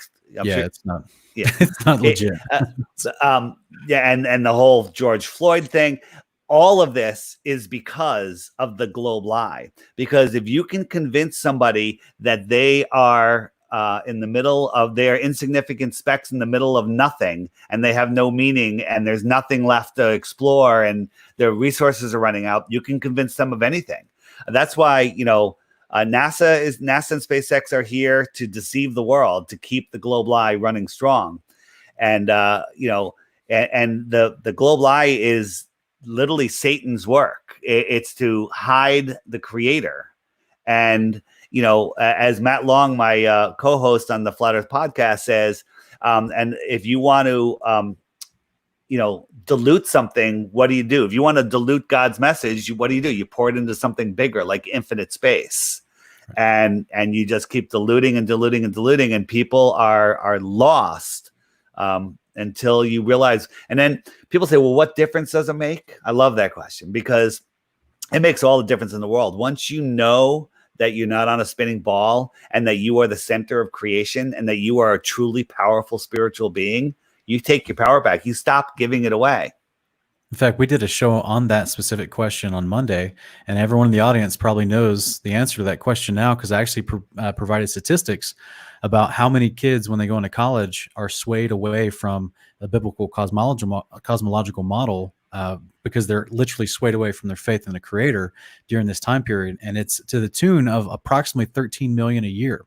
So when we have this debate or this conversation among believers, and they end up getting frustrated, and they say, well, what difference does it make? Well, 13 million souls a year is what it makes. That's the difference, because they're being indoctrinated when they get to college with the globe model at a rapid, heavier pace than they ever were before. Right. So one other thing, when you go into the settings, I'm going to move this side here.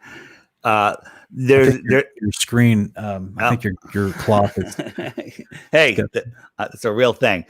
Can you guys see my mouse or no? No, you can't see my mouse. No, you can't. I'm not sharing my screen. In the settings, there's a little gift icon, that little orange box, and that'll bring you to the App Store, where you click the top arrow is pointing towards the share button, and then it brings you to the gift, where you can gift the app. So if you want to, this is on iOS. If you want to gift it to somebody, you have a good family friend. What's better than making family friend or family member or friend a flat earther? Nothing's better. It's worth $3. If you want to gift it to them, that's how you do it. If you want to give it to them on Android doesn't offer that, but I have electronic gift certificates. And just email me at info@theflatearthpodcast, and you can order some of those. Those are nice. $2. Nice. Yeah. All right. So guys, just as we always talk about 1 Thessalonians 5:21, we want to test all things and hold to what is good. So when we're talking about scriptures and they talk about the shape of creation and where we live, it conflicts with what we've been told all of our life. We can test these things. Right. David has done an incredible, while David doesn't always talk about the Bible, he's done an incredible job bringing forward the real observable things that we can test that venerates what the Bible's already explained to us. So if you haven't already checked out his app or his websites, go do that, because he's got an incredible wealth of information that can get you started and get you some clarity. Right. And I would like to touch on the Bible thing. I was a guy that when I was doing research on stuff, I'd be listening to a great podcast, some guys who are putting out some great information on 9/11 or whatever. And then all of a sudden they'd mention Jesus. I'd turn them off. I'd discount everything they said. And that was it. They mentioned the Bible. I'm like, oh boy, a religious kook. That's who I was. So guess what? There's a lot of me out there now. Okay. So I am super careful not to go step over. And I'm not saying that you're over the line. You're just on the other side of that line that will, where people won't listen to you. Like if someone tunes in now and goes, oh, there's a Bible show, I'm out of here. There's a lot of people that'll do that. So what I do is I just point out the science. I point out, hey, it's in the Bible. And I say, we live in an intelligently designed system. Therefore, there's a creator. And that's publicly where I stop. There's a creator. You go figure out the rest. You want more? Go check out Sean's show. Go check out Rob Skiba. Go figure it out, because I'm not the guy to tell you. And I look at it as I'm the stepping, like the Bible's up here. You need something to step on to get up there. Okay. Yeah, so this is what Romans 1 does talk about, verse 19 and 20, that the invisible, the unseen character and the invisible attributes of the creator are evident in everything that's been made. So you're helping point people to understanding, to realize and look at what's been made. And then I specifically, and others like me, we have a calling to explain specifically the words that are around those types of statements. So it's a team effort. It's just a team effort. That's all it is. Right. So some Christians get upset with me because I don't take it to that level. Well, that's not my job. That's not my calling. I know what my calling is. And there's some Christians out there that, I'll call them hardcore Christians, right? Those are the ones that have kept me away from realizing the creator for a really long time. And I know that I am bringing a lot of people to the creator. Okay. So what they do with it from there, that's completely their choice. Yeah, what you call hardcore Christians, and I know what you're talking about because I grew up in church and I've seen a lot of people act pretty ugly and still call themselves Christians. In a humorous way today, I now call them out of context Christians. Yeah, that works. They're taking the scriptures and they're using it as a mantra as opposed to applying them in the love that you're instructed to do. So therefore, it's more of a repellent to people as it is supposed to be something that draws them in because you're actually loving them, like Christ did. So yeah, it's just, this is why we're always trying to help people understand the context of scripture so they can apply it properly in their life. Yeah. All right, guys, let's see. Do you want to take one last question before we take off? Bring it. I think there was some up in the further up. I just have to scroll. StreamYard doesn't let you scroll up infinitely. All right, guys. If you asked a question, and there's a lot of chat while we were talking, make it all caps and ask it again real quick. I don't want to leave anyone out, but there's a whole bunch of chat that's filled up the stream already. Yeah, but I think there's people saying thank you for sharing this information with us, David. No, listen, I love this. And, by the way, you're going to come across people close to you that the truth isn't for them. They do not want to wake up. And you have to really pick your battles carefully. Some people are just not ready for this information, and you can't force them. When someone's with me, I try not to bring flat earth up. I try not to, but everybody knows I'm a flat earther. I'm out there. I post publicly and everything. So if they bring it up, I'll try to answer with a question. If they ask me a question, I'll be like, well, and I'll ask a question back to them, because that draws them in. Because if you just purge information, people go like that. So David, we had two people ask the same type of question at the same time. So this must be what we need to talk about real quick. Julie's asking, how would you talk to the older generation about this? My in-laws are 70 years old. That 70 is a interesting age. You have to really, the problem is time and ability to focus. If they say, well, I'll give you 5 minutes, hit me, I'd be like, nice day outside. I'm not going to bother. 5 minutes. There's no real elevator pitch. I mean, you can give them a couple little tidbits. Break out the app, show them the app and say, this is how it works. The sky is a clock. It makes perfect sense. It's always noon where the sun is on that hour hand. And that could get them thinking, and then start answering questions. But did you ever see my Ruth video? I did not. So my mom is my mom's 94, and she's living in a retirement, old age community. and she's in the health center right now because she's she needs a lot of assistance. And I was down visiting her in Florida, and while she was sleeping, I went to the nurse station. It's a big place. I said, do you have anyone that's over 100 that's lucid? And they're like, oh yes, Ruth, she's right over here. She's I did see that video. It's great. She's 104. Yeah. And because I wanted to interview her about the World's Fairs, which is all about electricity. Yes. And I was interviewing her, and then I stupidly, I just didn't realize while I was talking to her, I said, what did they teach you about the earth in school? And she said, they taught me the earth was flat, but then we learned better. And that's when I interviewed her. So when you say older people, well, it depends on how old, and we found other people that, have said, well, they taught us that the earth was round, because that's when they just discovered it or something.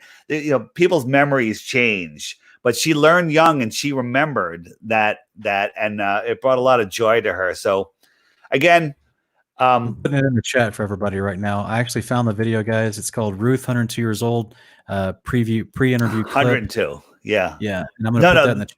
There's a whole, not just the pre-interview. Oh, you found the main interview is the one.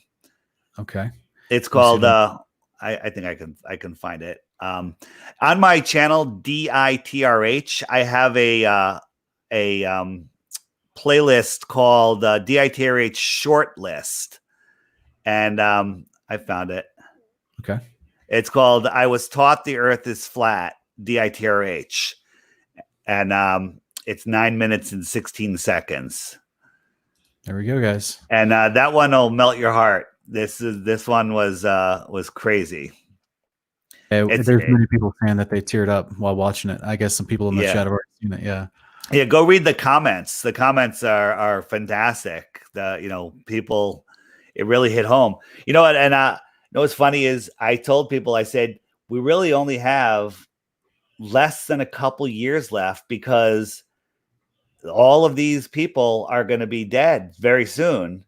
And there's going to be nobody that was alive back when they were teaching flat earth in the early 1900s.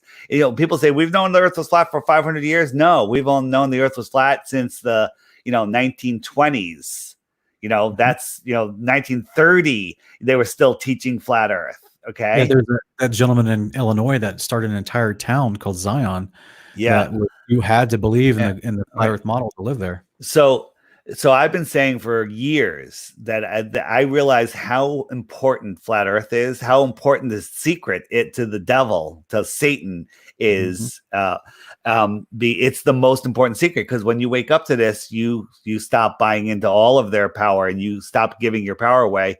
I said, as soon as we get to the point where it's going to tip, where it's going to go viral, where everyone's going to find out overnight, the psychopaths are going to flip the tables over. Well, look what happened, and I said, everyone go find go to old age homes and interview people. And guess what? Don't go to old age homes. Don't go, you'll kill grandma now. If we're not allowed to go there. So I don't know. Did this whole thing happen because of the Ruth interview? Maybe. Yeah. I mean, we've seen incremental suppression of the videos on YouTube for the last 3 or 4 years. Yeah. And I don't know if you know this or not. I don't know if Rose 777 told you this or not, but when I was interviewing her, we were talking about censorship and suppression.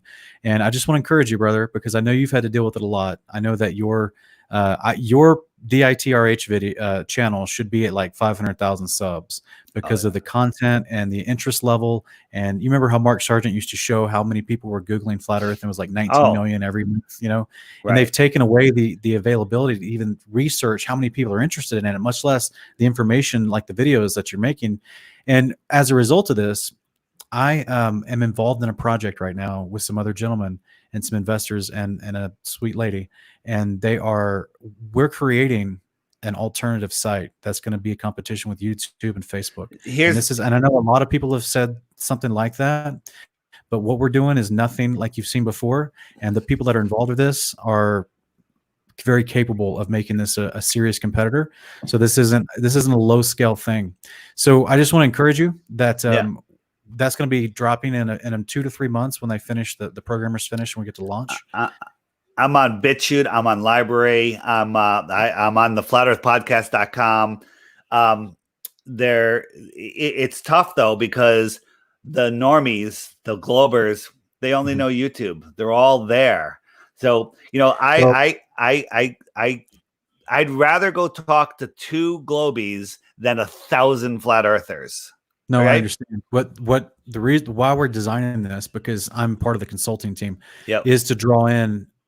Imagine the best of YouTube, Facebook, Yep. Twitter, and Etsy.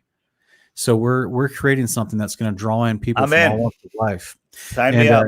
You could have a store, a channel, and a social media account all interlaced together and do free marketing between all 3 at once. So we're going to be bringing in a ton of Etsy owners and businesses from there. That's going to bring in all walks of life of people.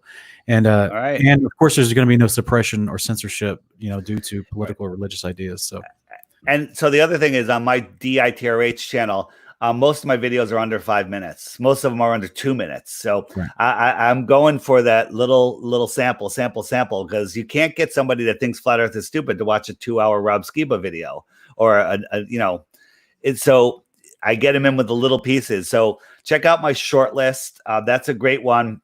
And also, when you're sending somebody, if somebody that's learning flat Earth and is questioning you, and it's like, hey, how does an eclipse work, or how does the seasons work?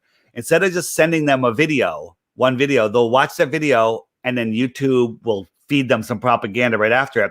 Put it in a playlist, or take it from a playlist, and then send them the link from that playlist. Click it, play in that playlist, take the URL from the top, and send them that link. That gives them the video, and then if they don't click stop, the next video will play.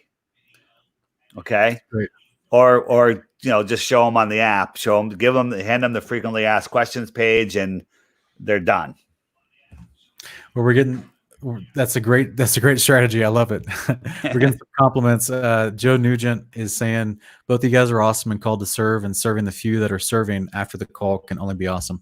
I'm an electrician working in Google data centers, speaking these truths to, right. I guess he got cut off, but you can only put so much text in. See, there's a lot of people from all industries that are waking up to this information. Right. It's encouraging. Red Flag Rico was talking just the other day. I had a Woketown video on the app that was Matt did a great job. It was, you guys will love it. It's it's on the Bible side of the fence. And it's great. You can just go to Woketown on YouTube and check it out, or if you have the app, just hit the archive button and just go back a few days. The Great Perception. Yeah, the Great Perception. There you go. Yeah, it's a good one. Matt and I are going to make a 24-hour sun video showing how they fake the 24-hour sun in Antarctica. I figured out how to do it. It's really simple, and it's going to take 0 budget. It's just going to take Matt. Matt has to stand out on the ice for 2 to 3 hours and have a camera on a tripod and turn it 1 revolution in that 2 to 3 hours. That'll be fun for an original Texas boy. Yeah. That's great. That's awesome. All right, guys. I don't see any other questions in the chat right now, but I just want to sincerely thank you, David, for coming on. This has been a really great show. The feedback in the chat's been amazing. People are asking, oh, okay, well, here's a basic question it might be good to end on. Go. And this is Chloe Walker's asking, are NASA's planet photos fake? Oh my God. So the only photos that we have of planets are from NASA and Disney. Okay. So this is a photo of Pluto that NASA took as it flew by. Now notice it got it when it was 100% full. Okay. You've seen this picture of Pluto, right? I have, yeah. 2015, 2016. Yeah. So it got it not in a phase. There's only like a split second that it's full, right? They always get it full because it's easier to fake it. And then, of course, it has the shape of Pluto. Pluto, the planet, and Pluto, the dog, were created in the same year. If you didn't know that, and they're just nonsense. I mean, you look at Mars.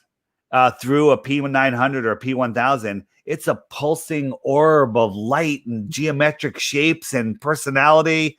I mean, it is an amazing, amazing thing. So, yeah, they're all completely fake. They got pictures, detailed pictures of other planets, but none of Earth. NASA admits they don't have any of Earth, right? That's right. Yep. I mean, called that, CGI composite stripped together, yeah, and they have to yeah, bring the data here in they and make are. a picture present. Yeah. Yeah, it's really sad.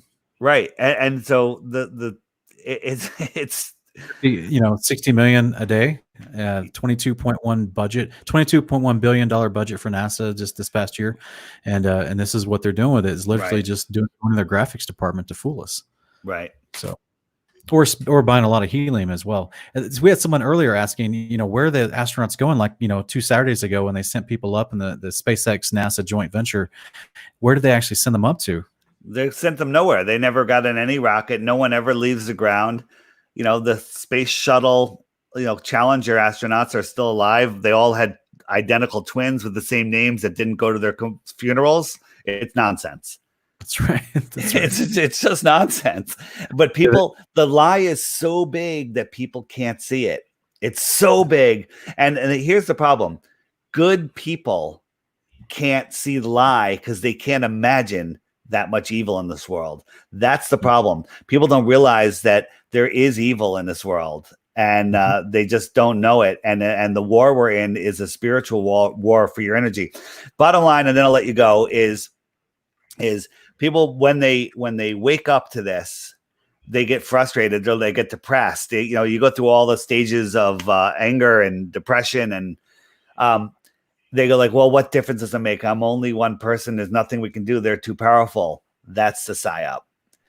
We have God's free will, that we have natural law, and they can't break it. They know that they can't break it. They can't do stuff to us without telling us and getting our permission. And by telling us and us not saying no is giving them permission. And so it's a fine line. Well, did they really tell us that they were spraying the skies? Well, yeah, there's patents. They admit it. They tell us that they're doing it. It's Senate Bill 601. Yeah. But everyone still thinks it's a conspiracy theory. Everyone still thinks it's so. Once you realize the power that you have to say no, and how we live in this maritime contract law system, where they say, hey, we want to give you this ticket. You got a ticket. You don't have to accept that ticket. You can counter offer. They want to put a smart meter on your house. You can give them a counter offer, like, okay, I'll let you put a smart meter on my house when you show me a study that shows that it's not harmful to me. And until then, you owe me $10,000 every day that it's on my house. I mean, you have no idea the power you have. You have no idea how much you're just giving away. And they've convinced us that because they convinced you live on a spinning ball. That's right. And actually, I saw a question that I missed, and this is something that we get asked a lot. I can explain it from a scriptural standpoint. I'd love to hear your thoughts on it. Is how do we explain southern stars going in opposite directions? Oh my God! There's a video, it was just on the app the other day by Russian Vids. If you go on the app in the frequently asked questions, there's southern star rotation. There's a whole playlist. But think about it this. The stars are spinning around on the firmament, okay? And I'm in the north, and I'm looking at Polaris, and it's over 45 degrees ahead of me, and the stars are going counterclockwise, okay? If I turn around, right? So the stars are coming from my right shoulder to my left shoulder, right?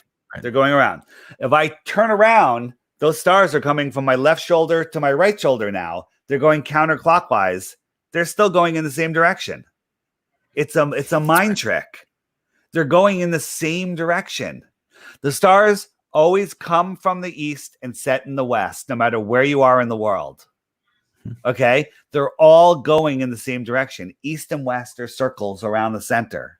It's just that you turned around. Like if you're watching cars come down the highway, if you're standing in the middle of the highway, 3-lane highway, you're in the middle lane, and you're looking across, the cars are coming from your right to your left. Well, turn around. Now they're coming from your left to your right.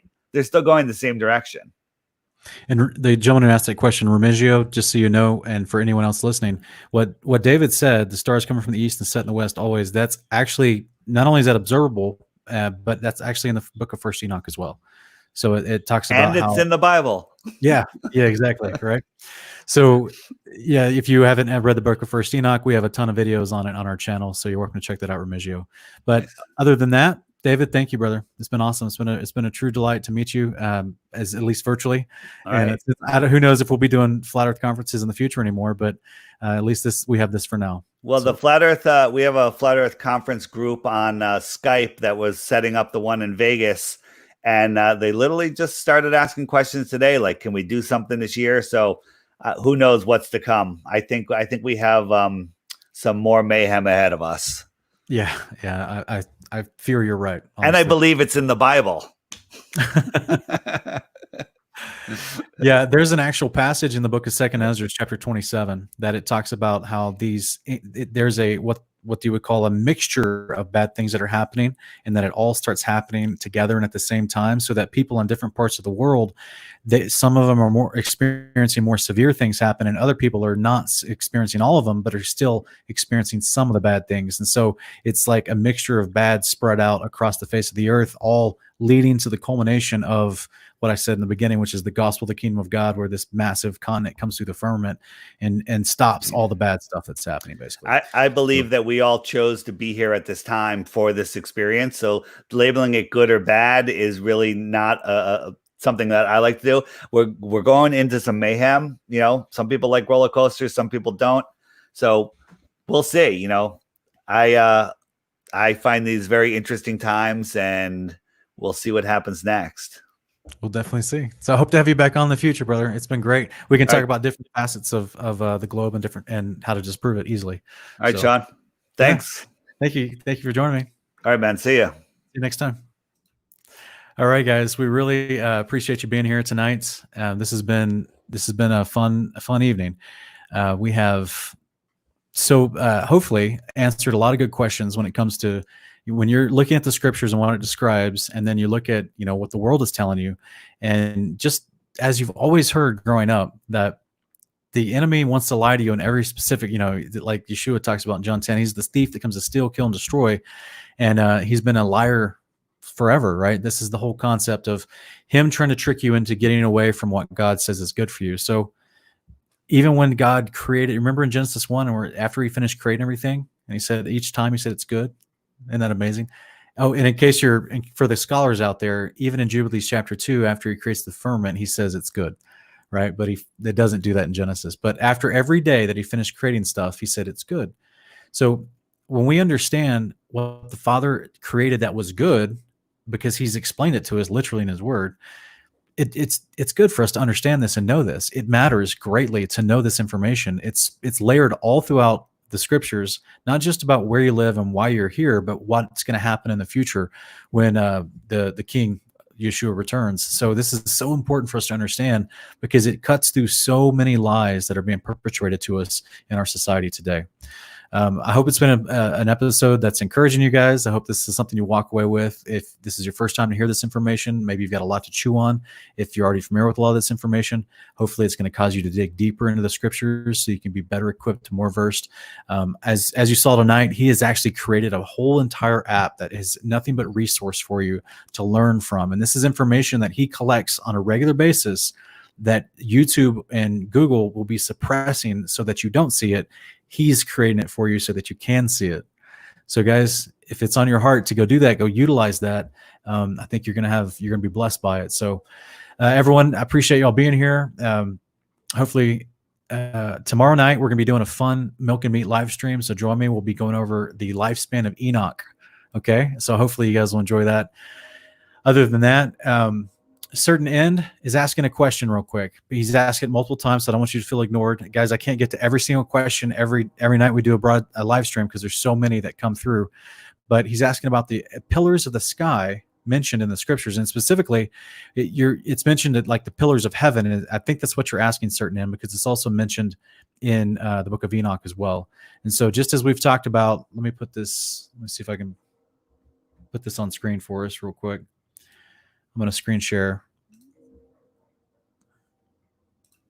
All right, guys. So you see this firmament. This is a crude depiction of the multiple layers of the firmament and the encasement of the big structure that we were created inside of. This thing just like any piece of architecture has pillars. So remember what the definition of the word heaven is, which is what you're generically calling the sky in your question. The definite, and then what in the scriptures talks about the pillars of heaven. This is a structure that's being defined for us in Genesis 1 and Jubilees 2. Okay. So when it talks about pillars, they're for support, right? You put a pillar up for support. That's something that's above it. So why I think this is a great question, certain, and I'm glad you're persistent in asking it. And I'm sorry it took to the end of the show for me to get to it, but the very mention of something that needs pillars means that not only is it an engineered, organized structure, but that it is supporting something. Just the very mention of it having pillars, right? This the very basic idea means that it's supporting something. So the scriptures talk about the pillars of the earth, but as you're asking in your question, it also talks about the pillars of heaven, because heaven is a physical structure, right? It's not just the open expanse of the sky. So, for example, you guys remember in Genesis chapter 1, you have, I'll screen share this for us real quick. So in Genesis chapter 1, there's only one place in Genesis 1 where it mentions, after it explains the firmament to you as a structure, and in this structure, the sun and moon and stars are placed in it. And then in verse, I think it's verse 20, is the only time where it calls it the open firmament, or in this particular translation, it uses the word expanse. It's the same thing. That's because it's explaining to you that the birds fly above in the open expanse of the firmament, right? The open area of the enclosure of the structure. You see what I'm saying? So that's what's generically also in later verses referred to as the sky, which is the open expanse or the open part of the heaven, because the heaven encapsulates it and encloses it. So it's still within the boundaries of the heaven, and it's above the Haaretz, which is the land of the earth. So therefore it's considered in the realm, quote unquote, of the heaven, because the only thing that encapsulates the sky is the actual dome, the actual firmament itself, the vault of heaven. And this is the space where the birds fly, as we know. So that's what's unique about it, right? But just like any pillar, any domed object out there, it's going to have foundational supports for it. It has something that it sits on. And scriptures describe the pillars of heaven in various places, multiple places. There's even another one, I believe, in Amos 6:9, where he talks about the beams of the Father's house are in the waters above. So as we talked about tonight, the multiple layers of the firmament, and even in the multiple layers of a house or a building, there's pillars that hold up the layers above that. So multiple uses of pillars, because there's multiple levels of the structure called the firmament that we exist within. So that's what the scriptures describe to us. I hope that's a good answer to your question, brother. Other than that, guys, I really appreciate everybody being in here, and this will be, we're going to go ahead and end the broadcast for tonight, but you guys are awesome. We hope to see you tomorrow night for Milk and Meat live stream.